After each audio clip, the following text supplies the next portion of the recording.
स्वागत है एक बार फिर से आप सभी व्यूअर्स का। आज के इस वीडियो में हम लोग MCS 011 problem solving in programming, जो कि आपका इग्नू के टर्म एंड एग्जामिनेशन जून 2020 में आया है, उसके क्वेश्चन नंबर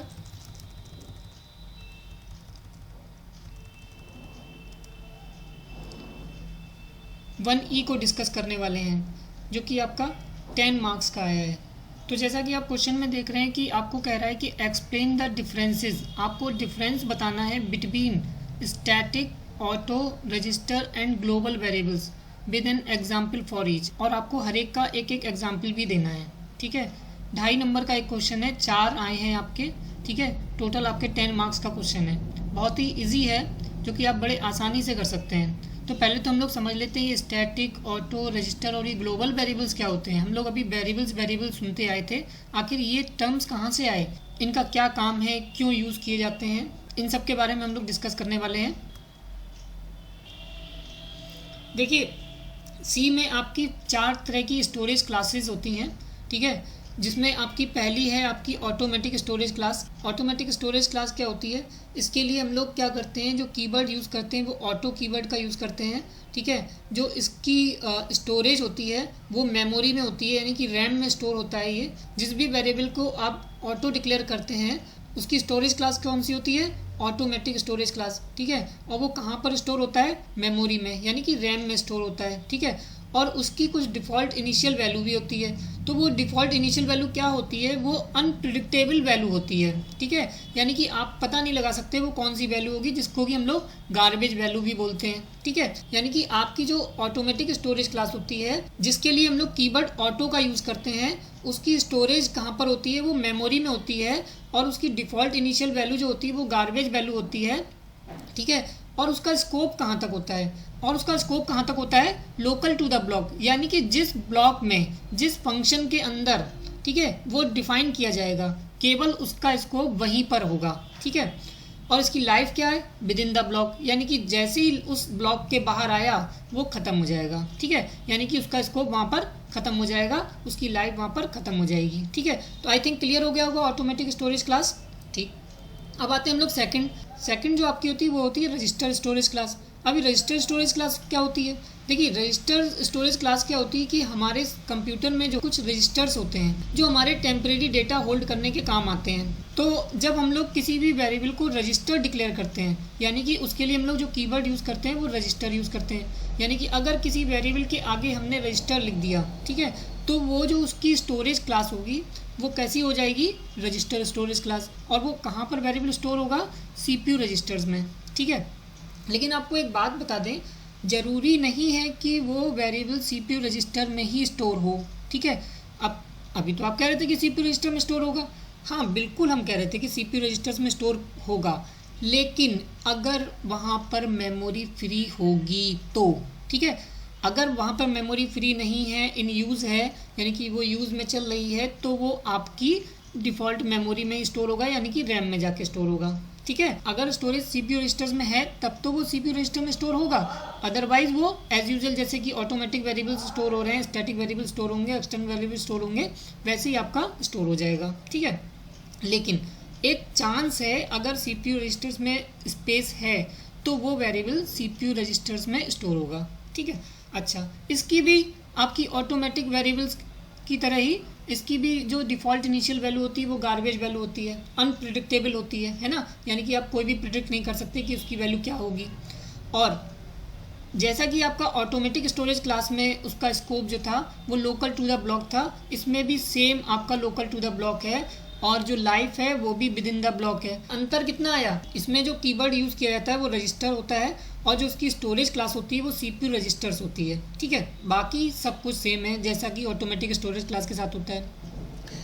फिर आता है आपका थर्ड, स्टैटिक स्टोरेज क्लास। जैसा कि नाम ही है स्टैटिक, इसके लिए जो कीवर्ड यूज़ करते हैं वो हम लोग स्टैटिक यूज़ करते हैं। इसकी जो स्टोरेज होती है वो मेमोरी में होती है, लेकिन इसकी जो डिफ़ॉल्ट इनिशियल वैल्यू होती है वो 0 होती है। यानी कि अगर आप किसी वेरिएबल को स्टैटिक डिक्लेयर करते हैं तो जो उसकी डिफ़ॉल्ट इनिशियल वैल्यू बन जाती है वो क्या हो जाती है, गार्बेज वैल्यू नहीं होती है, बल्कि 0 हो जाती है। ठीक है, और scope local to the block होती है, ठीक है। यानी कि जैसा कि आपकी ऑटो क्लास होती है, रजिस्टर क्लास होती है, वैसे ही आपके स्टैटिक क्लास का भी स्कोप जो होता है वो लोकल टू द ब्लॉक होता है। यानी कि अगर किसी वेरिएबल को आपने स्टैटिक डिक्लेयर कर दिया तो उसका स्कोप जो होगा वो उसी ब्लॉक में होगा, ठीक है। अच्छा, उसकी लाइफ भी विद इन द ब्लॉक होती है, लेकिन अच्छा लाइफ इसकी क्या होती है, लाइफ में इसमें क्या है कि जो इसकी वैल्यू होती है वो परसिस्ट हो जाती है। यानी कि जो भी वैल्यू उसकी बन गई वो वैल्यू बनी रहती है, अगर आप दोबारा कॉल करेंगे तो वो वैल्यू आपको मिलेगी। अच्छा, सबसे लास्ट आ रही है आपकी एक्सटर्नल स्टोरेज क्लास।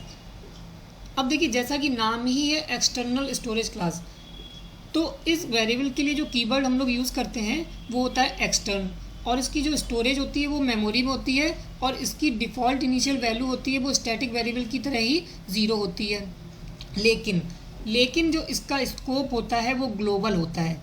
अभी ग्लोबल का मतलब क्या हुआ, यानी कि जो थ्रू आउट प्रोग्राम में इसकी वैल्यू बनी रहेगी, है ना। यानी कि इसका स्कोप जो है वो थ्रू आउट द प्रोग्राम बना रहेगा।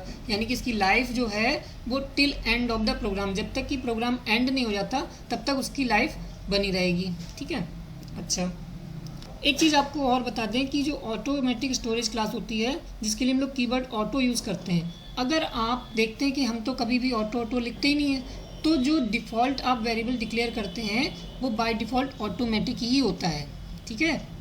अच्छा, चलिए इस पर एग्जाम्पल देख लेते हैं।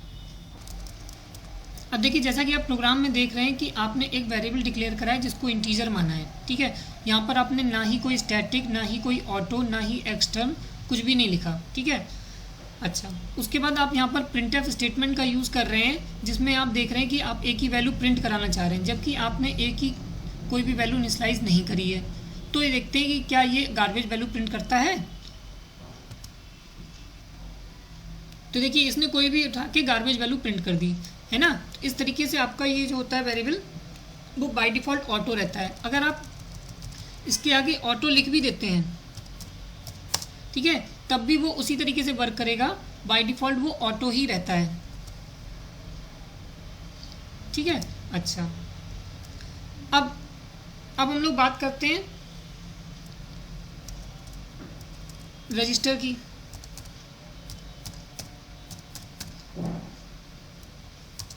ठीक है, रजिस्टर जो कीवर्ड यूज़ करते हैं, ठीक है, उसकी भी जो डिफ़ॉल्ट वैल्यू होती है वो आपकी गार्बेज वैल्यू होती है।